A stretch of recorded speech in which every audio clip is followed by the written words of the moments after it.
So when did your like personal relationship with Jesus start? So now you're like at this college, you're reading the Bible, like sort of textbook, like, I'm just here for softball. What were the next stages in God revealing himself to you?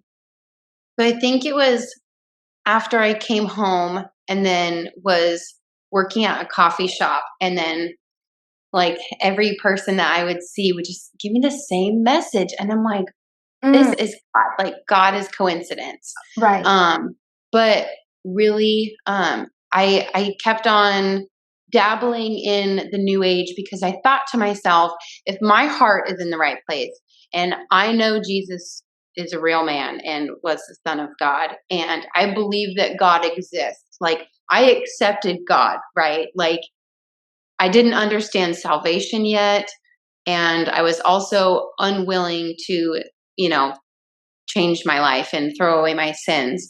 There was one story that I think is kind of important that was really weird for me. But I had this fairy portal, and it was like this crystal chair that this hippie lady had made. And I had a fairy that would come visit me and bring me presents. And it would leave me random stuff, or it would move my stuff around. It was very strange. And I honestly believe that it was a fairy or a good spirit or an angel. Like I was honestly into reading stuff about angelic stories and angel encounters too. So I thought I was in the right place, but I was still, doing pendulums and all of that stuff. So I had been working at that coffee shop, and I got an interview for my dream job at this headquarters office. Right. And I had had a party the night before to like celebrate, like I got the job and everything, and like had a party to celebrate before my first day or whatever. And like woke up that morning and there was green, like raw, uncooked coffee beans all over my closet, everywhere. It was so weird. And I would find coffee beans too before I got this job, which made me think like, oh, God is showing me a sign. Like I keep on finding these coffee beans. Maybe I'm going to get this dream job that I applied for. Like it was really weird. And then just an abundance of coffee beans. And I thought everything was great. Yeah. Like, yeah, I've got angels. Like they're Yeah. watching out for me. But I ended up losing that dream job. And now I can see God was trying to, knock on my door that whole time. But I got very arrogant, and I think that's why I lost my dream job. I had like worked so hard, and then I felt like I was rewarded for it. And I'm like, I can do anything. I am the manifester of my own life. Like I'm a lucky girl. Yeah, I get it. No. It's so funny. Everything just started tumbling downhill for me from there. Like I lost my dream job, like everything was plummeting. I started losing friends. I dove more into my addiction, drinking and smoking, and just was partying a lot. And then I was praying for my husband. My husband is kind of like side story, but leads into where I'm going. My husband and I met when we were 10 years old, and we went to middle school together. And then when I was at this point in my life, at my lowest, lost my dream job, like was full, like best friends with the devil. I was thinking, I need my husband, like now husband, but I need that man in my life. Like he's a man of Christ. He's a man that's going to be able to help deliver me and keep me on the right path, like has a good heart.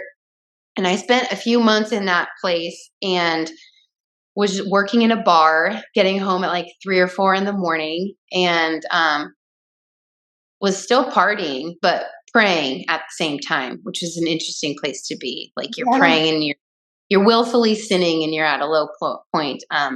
But I was praying Like for my husband to come eating back, from and both eating from both tables kind of thing. exactly. Yeah. I was so lost. Like I felt like I knew what was right, but I was still stuck in my earthly mind and body.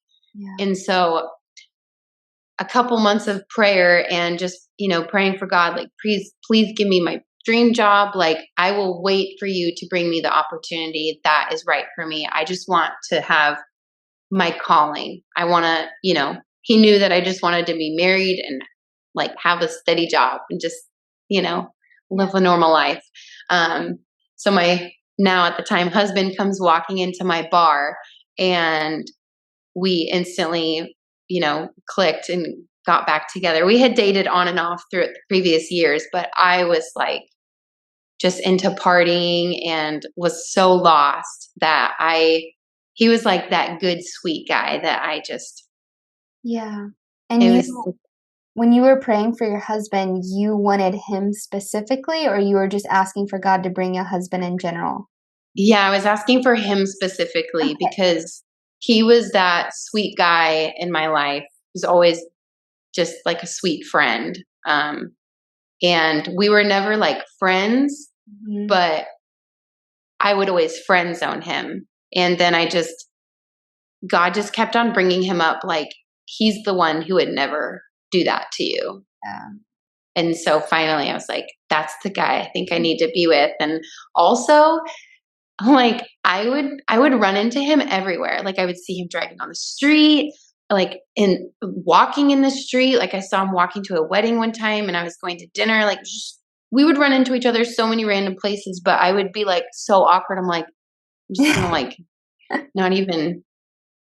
Yeah, going Yeah. back to, like, how you started realizing, like, God is in all those coincidences, like, none of them are coincidences. The way that I Yeah.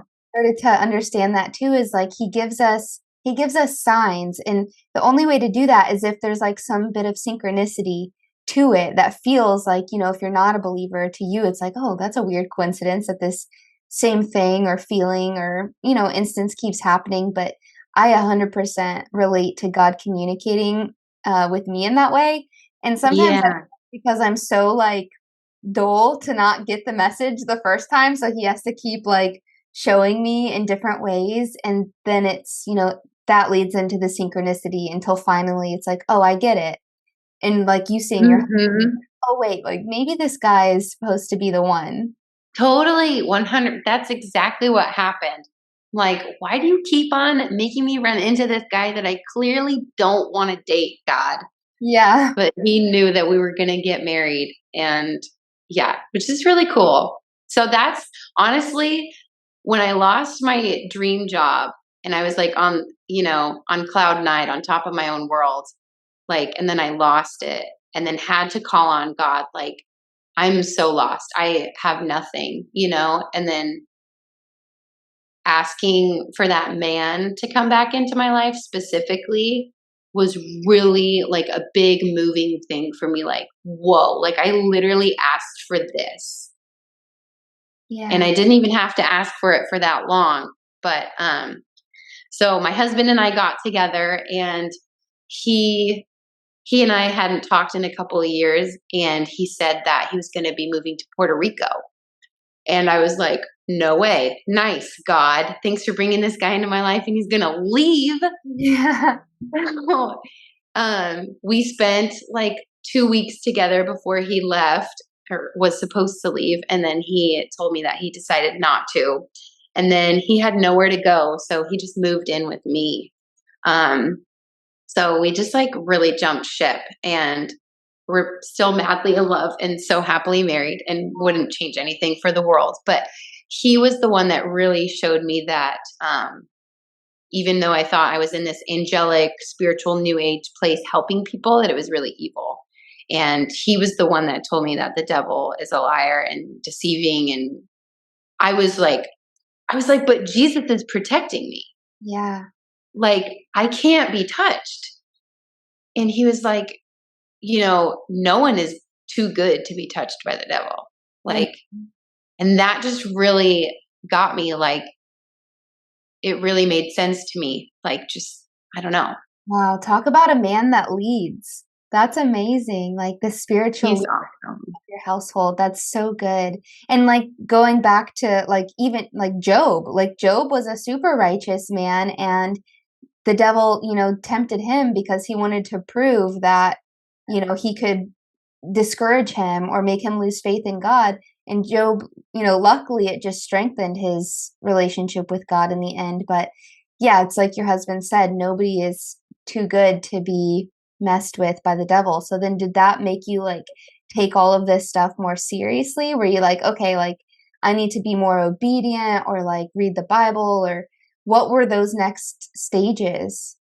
I think, you've heard the phrase like like turn the veil or reveal the veil or see beyond the veil. Yeah. That's what it felt like for me when he said that. Like, no one's too good enough or too good for the devil. Like, I just felt like that was like pulling back the curtain for me.